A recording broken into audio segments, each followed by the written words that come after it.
Okay, it's 1 o'clock on the dot, so I think we'll get started. Welcome everyone. Hi there, I'm Associate Professor Victoria Manning. I'm the Head of Research and Workforce Development here at Turning Point. Welcome everybody and thanks for joining us today. I'd like to begin by acknowledging the traditional owners of the land on which we're all on today and to pay my respect to elders past, present and emerging. I extend that respect to Aboriginal and Torres Strait Islander people here today. So today we're really delighted to have Associate Professor Petra Steiger from Deakin University, who's a very good friend and long-term collaborator of us here at Turning Point. Petra is a senior academic and psychologist in the School of Psychology at Deakin University, a deputy director at the Centre for Drug Use, Addictive and Antisocial Behaviour known as CEDA. Her expertise is primarily in the treatment of addiction, and her work consists of a mix of theoretical and experimental work, which informs our understanding of the mechanisms underlying substance use disorders, with a focus on impulse control and emotion regulation. Her other research areas are around clinical trials and translational research by working directly with services to implement and evaluate best practice approaches. So today she's here talking about the Chronos Method as an alternative approach to setting count goals within alcohol treatment interventions. And I'm sure there's a lot of interest today in this topic. So with that, I shall hand over to Petra. It's looking like it'll be around 30 minutes of listening to Petra, and so there'll be plenty of time for questions. I'd encourage you to put them into the, not the chat function, but into the Q&A, and we'll do our best to answer all of those. If there's anything we don't get to today, Petra's said she's happy to be emailed and to follow up with you afterwards. So thanks, Petra. Thank you very much, Vic, for this invitation and opportunity to speak to everyone. I'm really pleased we have a large audience, so we'll get lots of feedback and questions. And you'll see why in a second, because of the type of presentation I'm doing is quite interactive, I hope. So, just giving you a bit of an outline. So well, everyone's going to be like, oh, how did I get here? I'm just going to give us all some existential sort of journey of her life. But no, that's not going to happen, so that's okay.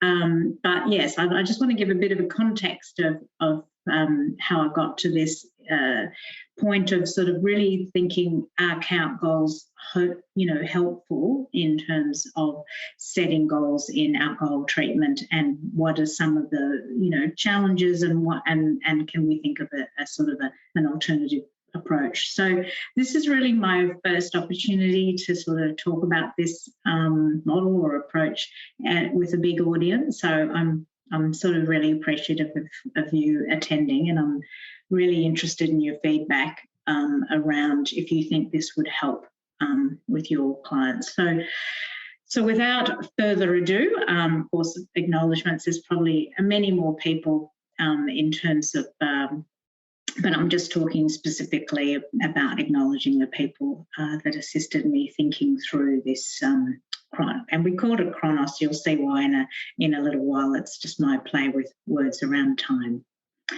So the context. So this is the bit about how did I get here.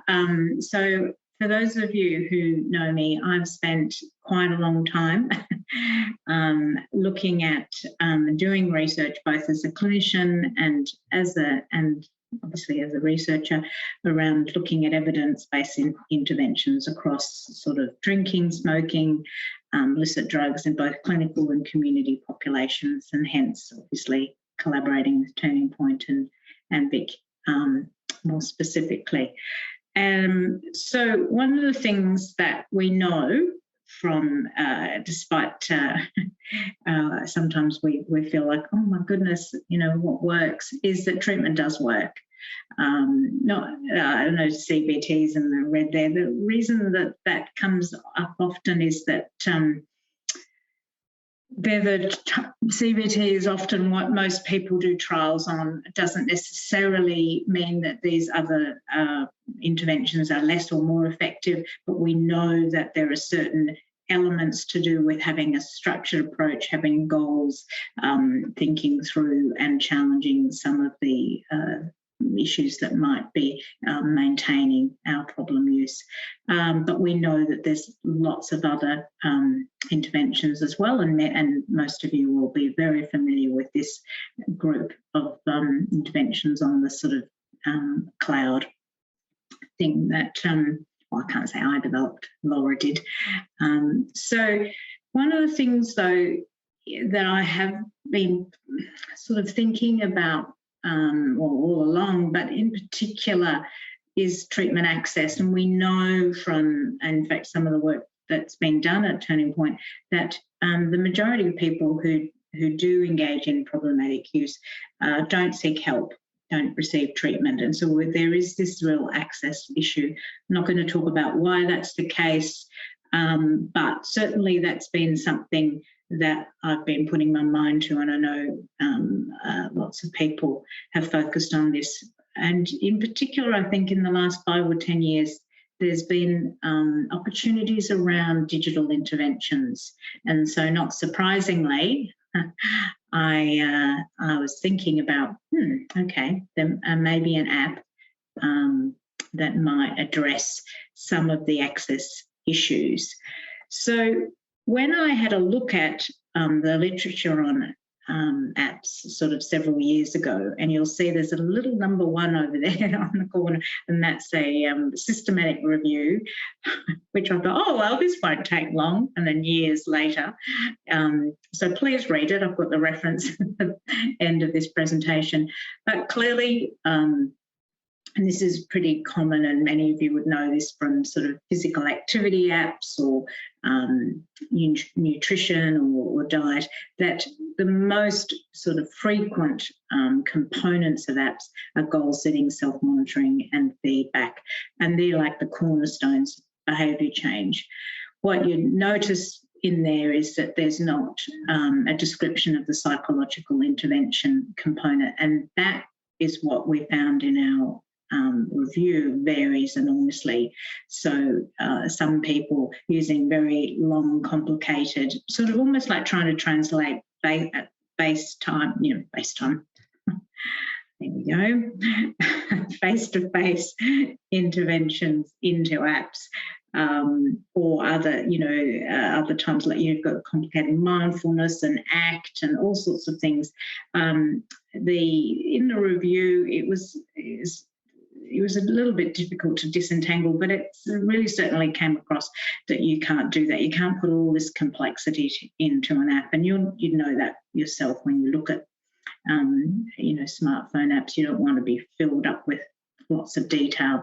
So the behaviour change components here are really good sort of building blocks, but you do need to have some other psychological interventions. Some of you will be familiar with Vic and her colleagues' app called Swipe, and that's the exact sort of thing we're talking about, where you've got a very focused and straightforward, clear psychological intervention, cognitive intervention. That's part of the app as opposed to multiple components. Anyway, so moving on. So that was one part of the journey in all of this. The other part was when we went to develop an app, which we called Replace It, thanks to my sort of a family event. My sister came up with that term, and we were really challenged by the idea of what to do around setting drinking limits, given we were working with people who may be drinking way over the sort of NHMRC sort of guidelines of either 2 drinks in a single episode or 4 drinks in a single episode, or 2 if you're drinking more frequently.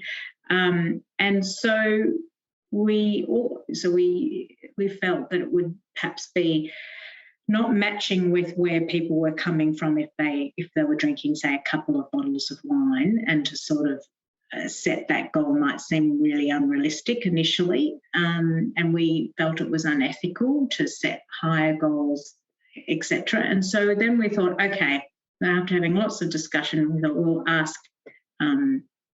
people in what way if at all, is setting a specific number of drinks a helpful goal. So we asked a range of consumers and clinicians, and Laura, again, my PhD student, came up with this lovely word cloud. And interestingly, when thinking about counting drinks or having count goals, as we call them, so setting out, or today I will only have 4 drinks, or today I'll only have 3, or whatever your count goal might be, people said, I don't want to count them. It's hard to stick to. Some people said yes, but there was an obvious concern. So then that brought us to, okay, so what are some of the alternatives to setting count goals? So we went back to the literature, being a researcher. So you can see why this took me years. I know some of my colleagues are listening and they'll be smiling, thinking, yes, we've heard about replace it. We should replace it for years now. So anyway, I went back to the literature. And interestingly, of course, which is not surprising given if you're going to reduce your drinking, there's a frequency element to that, yeah? But so, of course, count goals or some explicit or implicit version of that is in most interventions, and that's not surprising given the fact that you're trying to reduce the number of your drinks, although there's the obvious reduction in harm as well. So once again, looking at the literature, you have a plethora. I mean, there's just no way you could really read the amount of behaviour strategies and in specific, I guess, techniques around reducing your drinking. But one of the things that really it sort of struck us was that a lot of it was around being able to slow down your drinking when you'd started. So, you've got the alternating in the water, not participating in drinking rounds, low alcohol drinks, etc. And then some of it was about not drinking at all. So not hanging out with people, having alcohol-free days, changing your environment, etc. Drink refusal, so actually being able to have days when you're not drinking.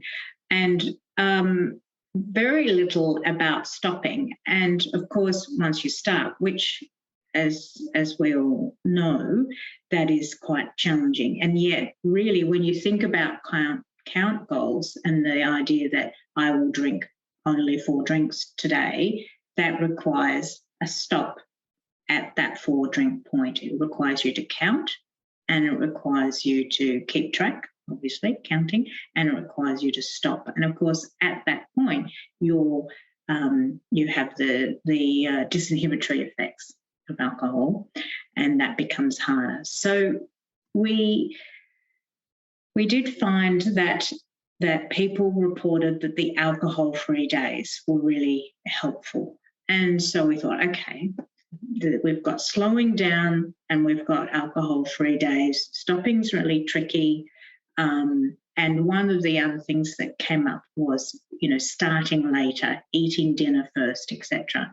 And there we came upon, so my colleague Paul and I wrote a paper on, and we named it the Chronos Approach, and you'll see why in a little bit. It's just obviously means time in Greek, and so it's about reducing the allowable time that you can drink. So I'll talk a little bit about what that looks like and then get your feedback. So what does it look like? So not surprisingly, given I have already flagged it, basically the Chronos Approach sets 4 goals, and they're skip, delay, slow and stop. Doesn't make the best acronym, so that's why we went with the Chronos Approach, although anyway, happy for feedback around the terminology as well. And so really what this does, and we'll review it when I've gone through them, is that the skip part is the days in which you just don't drink. So the goal is to not drink for the entire day. Yeah. So the delay goals are clearly you're just delaying the time you start. Slow, we've already talked about, is just reducing like the rate of drinking, and stop is setting a time to stop as opposed to a number of drinks. So we try and avoid here in all of the skip, delay, slow, stop, the need to count, the need to set a count goal. And instead we talk about it as setting a time, and hence Chronos. So what are the advantages of it? No need to count drinks. And of course, as we know, particularly for those of us when we do research around, standard drinks and trying to equate beer to wine to spirits, we use the standard drink terminology, and having taught undergrad students for years now and asking them to pour me a standard glass of wine, and you get this sort of large sort of glass that they've poured, and I'm like, actually it's 110 mils, and they're like totally, oh my gosh. So obviously if you are going to set standard drinks, which is what the NHMRC guidelines are, you need to understand what a standard drink is, etc. So in research that becomes sometimes really tricky, and then you lose track of how many, etc., if you're trying to count them.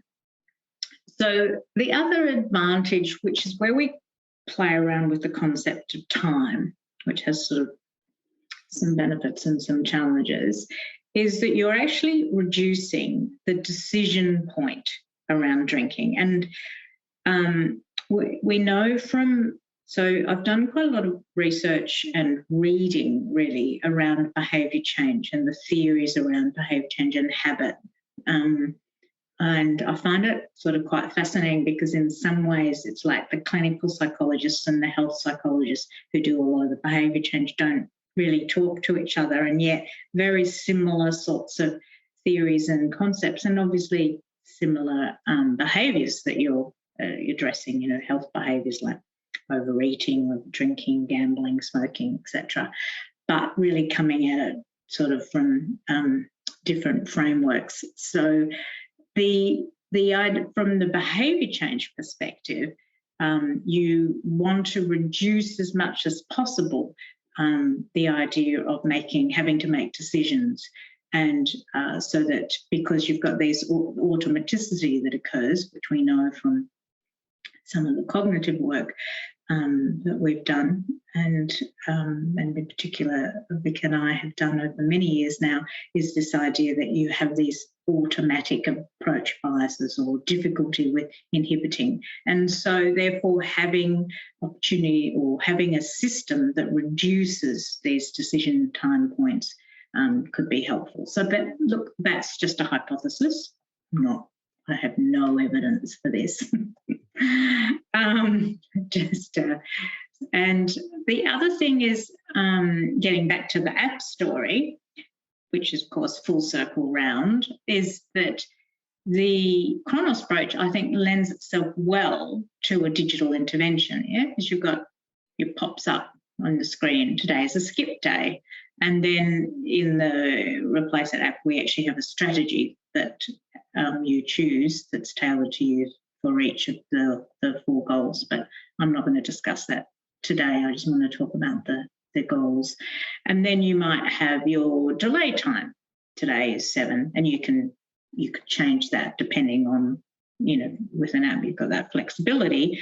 But if you obviously having lunch and you want to have 1 drink, you might change that allowable decision time period. So we did incorporate the skip, delay, slow and stop. So the Chronos Approach, you can see why we wanted to shorten it with another terminology. So you've got, today you choose your skip plan. You've got your 2 days, Monday and Tuesday, and then that has timers and notifications. So it sort of can work nicely with that type of structure. you also can get reminders. So, you know, you're going to delay. This is, you know, till 6:50 is very specific. This is Laura, who kindly helps me with my presentations. Being funny, I assume, Laura. So you drink your first drink until 6:50, and then the last one, you know, 11:50. So that what happens, once again, it's not about finishing after you're stopping with a certain number. It's about stopping with a particular time, and during that time, drinking slowly, preferably. So I'm not going to talk about the app. We did do a small pilot trial, which we're just evaluating, and happy to come back at some other point to discuss that. But it was years in the making. But now I want to talk about some of the challenges, and I'd like to hear, if it's okay, some feedback from you guys of thinking about how this might work in a client setting. The feedback from the app is that they do really like it because it's so structured, but I think you could use the Chronos approach not only in an app, but you could also use it with face-to-face interventions. And I'd love to do, except just, you know, people say, oh no, not another research project, but I'd love to try that out in a pilot study. So, but some of the disadvantages could be that instead of having one goal, so, you know, okay, I'm only going to have 2 drinks today, you now have got 4 goals, because you've got your, you know, you've got your slip, skip, delay, slow and stop. And then also the question, we were asked by the reviewers in the paper, oh, but won't people just drink all of the drinks still in that one, but just in a shorter period? So then, you know, it doesn't seem to be the feedback, but of course that's always going to be that you have an approach that will work for one person and not the other. And that's the whole thing of having you guys as clinicians who are able to tailor which approaches are going to work best with your clients, because you'll have a conversation and be able to work that through with them. But yeah, that could happen, certainly. So what's the future? I guess some feedback. This is really, as I said, the first opportunity, the first time. And thank you, Vic, for reading my paper and thinking, oh, that sounds interesting, and asking me to talk about it, to get some feedback, needs evaluation, and really, keen to hear your feedback. Over to you, Vic, with questions, hopefully. Yeah, thanks, Petra. It's really interesting, and I'm sure it's something people would be keen to try, or perhaps have had some success with in the past. We really should have run this today as a workshop, or a more traditional kind of Zoom session, I guess. The problem with it being a webinar is that, you know, the great thing is we can accommodate lots of people, but it does mean that there's not the interaction to get that immediate thoughts from the audience. But there is a question which is around when it will be available. Version 2 will be available, and if there'll be a cost attached to that. No, there's no. There's a person talking about replace it. I'm assuming, yeah. Because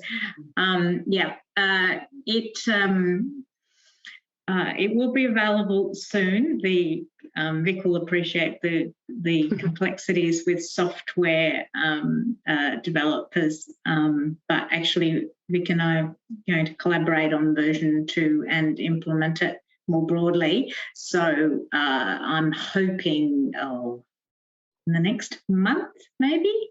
Mm-hmm. Yeah. So it's been available so far as a sort of beta version? We had it as a beta version trial. We closed that off. But if you're interested in trying it out or whatever, just send an email to replace it at deakin.edu.au. Replace Thanks. it. We'll put that in the chat as well. So replace it at deakin.edu. .edu.au. Yep. Fantastic. We have a question that's asking if the disinhibitive effects of alcohol make it difficult for people to stop after a certain amount of drinks. Wouldn't the same principle apply in terms of difficulty stopping at a certain time if they set that stop? Yeah, I agree. I think for me, I completely agree with that. But I think that having this skip, delay, and slow, it sort of feels like to me you're not putting all your eggs in the one basket. You know, you've got an opportunity for slowing down drinking and having some other goals that are not on that really tricky, so you're not all focused on that really tricky goal of stopping. That was so we're never going to get around that. There's what if you engage in controlled drinking and if you've got a huge drinking issue and you want to cut down but you don't want to stop completely, there's always going to be the issue of stopping in terms of once you start drinking. So I agree completely. I think that that this might provide distraction sounds weird, but an opportunity to focus on and utilise different goals prior to getting to the stop bit, which is a tricky. And when did you get a sense of which of the 4 goals were most popular? I mean, you mentioned that. So is that chosen by the app user, and then can they change those throughout the program, or does it sort of? No, it's a good point actually. But I think the software people will come over to my place and strangle me if I change it. But no, they won't. They don't. It's being recorded. No, you can't.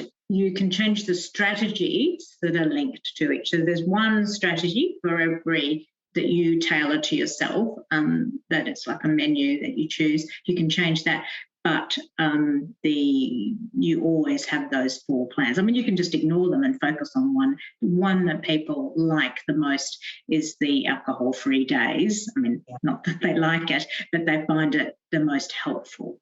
And in fact, I got an email from someone recently, saying that their goal is to just increase the number of alcohol-free days. So they started with 2, and then over a few months they moved to 3. And I was wondering that actually, if it would be a good way, if there's any evidence in the broader literature around whether it's sort of gradually increasing the number of alcohol-free days. That certainly seems to be a very popular strategy, leads to that sort of longer-term sustained behaviour change or reduction. It's a really good question, and I was really shocked when we were writing the paper, because obviously, unlike this presentation, I couldn't just say, "Oh, hi guys, this is a nice idea of mine, what do you think?" And I was really surprised how there was not a lot of research literature really looking at that, particularly around the alcohol-free days. There's so many people talk about that. We'll call them AFDs, or in Europe it's called liver-free days, or liver something or other healthy days. And it is in the sort of discourse and the conversation around it, but the only paper was a Japanese study where people they set, and it was qualitative, but it was a study with, looking at alcohol-free days, or they call them liver healthy days or something, and a range of other strategies, and people reported that was the most helpful in terms of being able to reduce their drinking, was having that as a goal. So, I mean, and then I think there was maybe one other paper. It's in my it's in the paper, but I was really surprised. Another project we can do Another together. One. There's a question sort of acknowledging that not everybody has access to a smartphone. Is there sort of some plan in the future to perhaps have it delivered online or in some other form?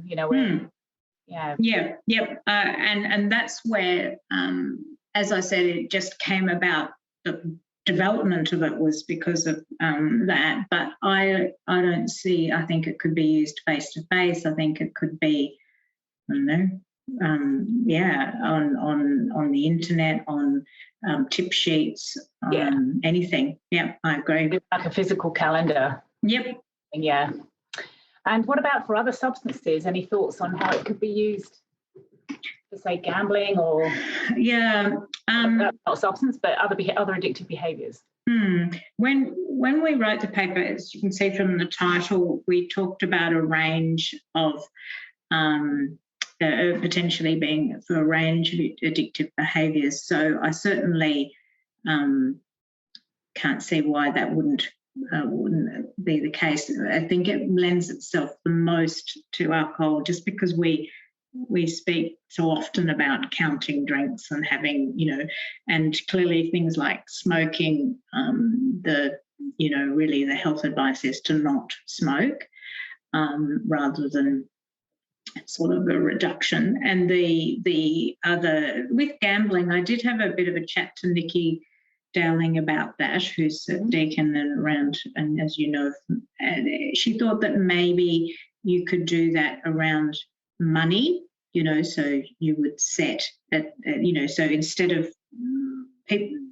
focused on, stopping after a certain amount of money that you spend, you could do the same sort of thing. So you have non-gambling days, not starting later in the day, et cetera, but that was something that obviously I haven't done any research in, but you could easily, I think. Good question. Yeah. These are great questions. Thank you. Yeah, well, that's, once you've got, I guess, some sense that it's supporting people for alcohol use, so it would be the natural next step, I think, to adapt it for others. Somebody's asking if there's an alarm for the stop time on those days when no, but you could set one if you were using it on your phone, and that's it's not part of the app, but once you set the time, you could then easily, it's a great idea, but you can easily do that just separately on the alarm clock. Good point. And in your participants that have used it so far, do you have a sense of how many of them were in other sorts of treatment or forms of AOD support for alcohol? I haven't looked at that part of the data yet. It's a good question. My sense is from, just because they sometimes they email you and they have when we have glitches with the app, and most of them didn't seem to be really. They seem to be doing this which is sort of what we were thinking around access, that there's this big group of people who don't go into formal treatment, or really some of them don't raise at all. There was one person who, because we started we had this gap when we had some glitches, but the app was still running in the background. There's one person that used it for 400 days or something like that. So I think people just like that structure, Yeah. Yeah, and there's some questions sort of recognising that it may have a role to play in people who are ambivalent about, getting engaged in treatment, even perhaps when they would benefit from more intensive support. Somebody notes that it may be particularly relevant to the population they work with, who are often men who don't really like using alcohol diaries. And so, yeah. Yes. Yeah, and that, yeah. And I think that's the thing, Vic, that you and I were talking about, is that perhaps we could use this as an adjunct and integrate it into the sort of, clinicians' work, that they might say, okay, well, in between the time I see you next, you might find this sort of helpful, or to set that structure of skip, delay, slow and stop. Great. And this question is more about, I guess, who it's suitable to. Somebody's asking if you had a client with a certain level of cognitive, or is there a requirement for a certain level of cognitive capacity to be able to use the app, or is it pretty straightforward? Is there an opportunity to incorporate reminders? to either reflect on resetting that goal or sticking to that goal, or, you know, the self-monitoring component? Yeah, there are, and we some of the feedback we got was that people didn't really understand the strategy component that was linked to each of the goals of the skip, delay, slow and stop. And so we have like little reminders, and we call them booster sessions. This is our sort of amateur version of gamification, where people can sort of practice some of the strategies, sort of visualize them, and they get reminders around that. Yeah. So you did say you had somebody use it for over 100 days, I think? 400. 400 days. Oh, wow. And what was the sort of average? Have you looked at that yet, the mean sort of engagement? That is with the statistician as we speak, but I think my guess would be that obviously those people are a bit outliers. I mean, most of the time people don't use apps, unfortunately, for very long, and then you get this small group of people who just love the structure. It's like the people who like the counting of the steps. It's the same sort of concept. You'll get people who it just suits their personality, it suits their lifestyle, and then you'll get other people where they'll maybe use it for a little while. The thing that I like about this is you don't have to be dependent on the app in order to use it, because you could just start to incorporate it into, and actually, funnily enough, I do. I mean, I just have days now where I skip drinking, and I just think, okay, well, maybe I'll delay, or, you know, so it is something that you could just incorporate as a way of, you know, reducing your drinking. Absolutely. There's a question around whether there's any capacity, perhaps in future versions of it, to link strategies to other interventions that clinicians might be using, like value-directed activities. Any thoughts on? Yeah, I think some of the strategies are.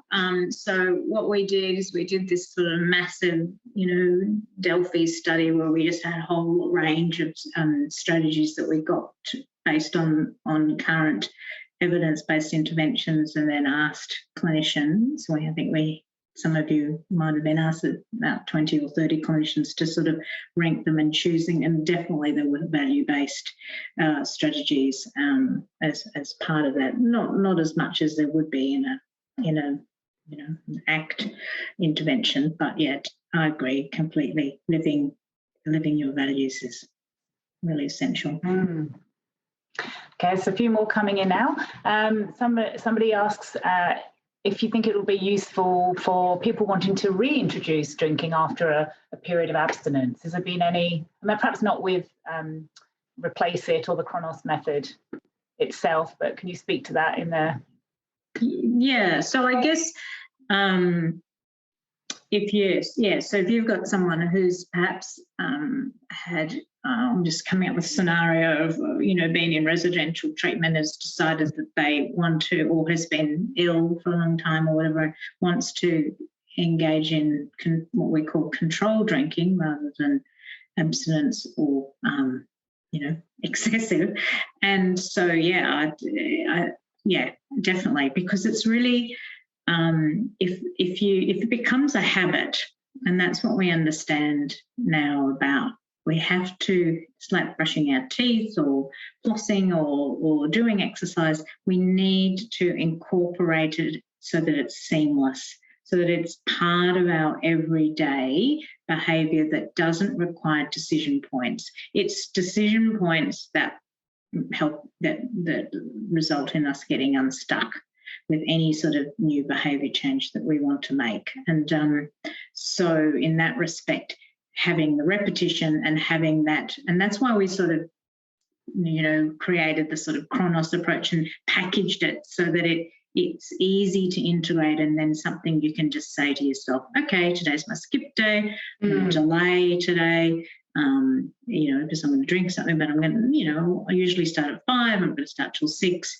I'll have a, you know, drink, but then I'll drink a a friend of mine got me onto non-alcoholic gin, which sounds awful, but it's really nice.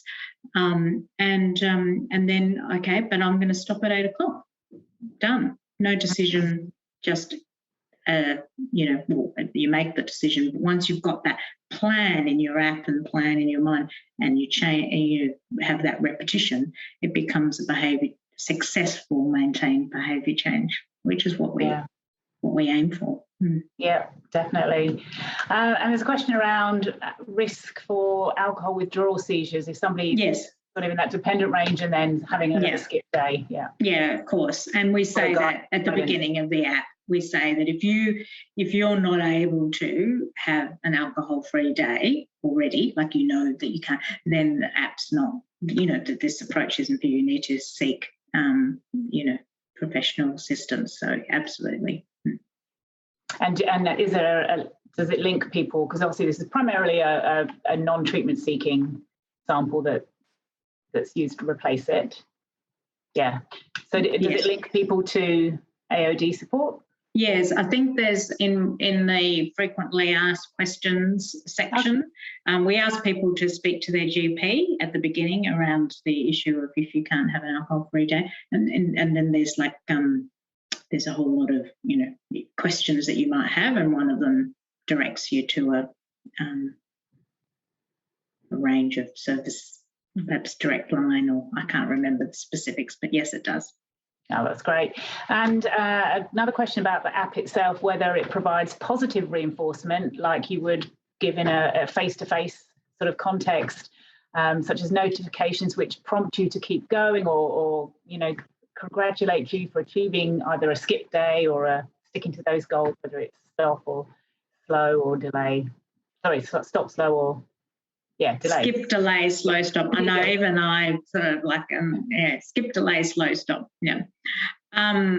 It does, and there's a number of ways it does it. One is through those booster session things, and it's sort of you can actually the more often you do it, and the more often that you visualize it, and all your strategies, etc. You sort of the colour goes up on this little sort of screen, and it says, "Well done." This is so that type of element. So that's one way, and the other way is it gives you a graph, and it shows you how many alcohol-free days you've had and how many times you've stayed within the NHMRC guidelines over the last month. Oh, that's great. Yeah, people love that part of it. I tried to avoid, because obviously it's counting, but you can't not. I mean, obviously you have to have a frequency part of it. But yeah, so that's they love the feedback thing, and that's what the person who had the 420 days, when we had to make some changes, some people lost the history of their. I felt bad about that. Yeah. Well, I mean, and it came out in your systematic review as well. Feedback and self-monitoring and feedback is absolutely crucial, and also for building self-efficacy as well. Yes. Yeah. Yeah, that's great. What about plans to adapt it for other populations, perhaps younger people, or I guess in the future other languages? Are there? Well, the sky's the limit. I mean, I'd love it if people used it. I mean, I think if it's helpful, then yes. And so, clearly, I suppose, first of all, being a researcher, I would like to feel that there is some evidence, even though I think intuitively it's a good idea or not, and it seems helpful. And I think that's really important. And if it makes sense to both the clinician and the client, then that's so critical. But yeah, so I don't have any specific plans as such. My main thing really in the next 12 months is to gather some evidence and get feedback, and then see what we can do. Yep. And as you can see, you've got the two references there on the on your slide. If somebody wanted to sort of read up more about how they could start doing it with using this technique with a client until they can sort of see what's in the app, is that information available anywhere, or is it really in the paper? Yeah, so you can read the paper, although the review is an open access paper, but the Chronos Approach, because it was part of a special issue, is not. Right. But people can just email me. I'll send it to them. I'm obviously allowed to send individual copies. I just can't put it up on the website. And in terms of the app, similarly, just send an email around that, and then I can notify people when we put version 2 up ready for use. That'll be great. So clinicians or anybody interested in seeing how it works, or even just giving it a try, could actually be part of that next development stage. Yeah, the next phase. So just email you for that. That's great. Replace it at Deakin. Yeah, fantastic. Last question I can see today or so far is so if you did say you decided, okay, Thursday's going to be a skip day for me, but then you get an invitation to go for some drinks or celebrate something, and you wanted to change that and then maybe postpone your skip day till tomorrow, how does that work in the app? Does it you can do that? Yeah. I mean, it is important with behaviour change to stick to a structure. And make it realistic. But there will always be a need for flexibility in life, and yes, so you can change it, definitely. Fantastic. I think I've gone through pretty much all of those questions. Apologies if I've missed any, but as I mentioned at the start, Petra's happy for you to email her and ask her anything you missed. And we probably should have done this as more of a two-way kind of. Well, I think it's been, I sort of feel like, because I can see the numbers of the people there, I sort of feel like I know they're there and listening. They are real people. Yes, and it's not like when I finished talking, everyone disappeared. So there's obviously lots of interest in the conversation. I really like, I'm trying to give shorter presentations and then have more time. When people give a presentation, they got sort of 60 seconds left, and people are like, oh, I really wanted to know about this. So well, and thank you for your great questions for those in the audience, and massive thank you to you, Petra. It's really, I've loved hearing about it. I'm sure others have as well. Really exciting, new, simple. That's what I love about it. The simplicity. Yeah, I know. So do I. But it's got so much promise in actually then being, translated into, lots of different, whether it's people seeking treatment or people thinking about seeking treatment, or just people that are quite happy with the way they're drinking but recognise that it's in excess of the guidelines and want to sort of rein it in a bit. So, it's really promising, and really appreciate the time you've taken to do this today. And, thanks. And again, if anybody wishes to read more about Replace It or the Chronos Method or Petra's systematic review it took years. Which took years, it's a good read. Please get in touch with her, and we will be back for Talking Point on the 17th of November is our next one. I can't confirm the details of that, but you'll receive an email from us after this. And just make sure you sign up to the mailing list if you're interested in sending that. I think it may be Dr. Jessie Young from Melbourne University. But otherwise, thanks for joining us. Thanks, Have a great afternoon, everyone.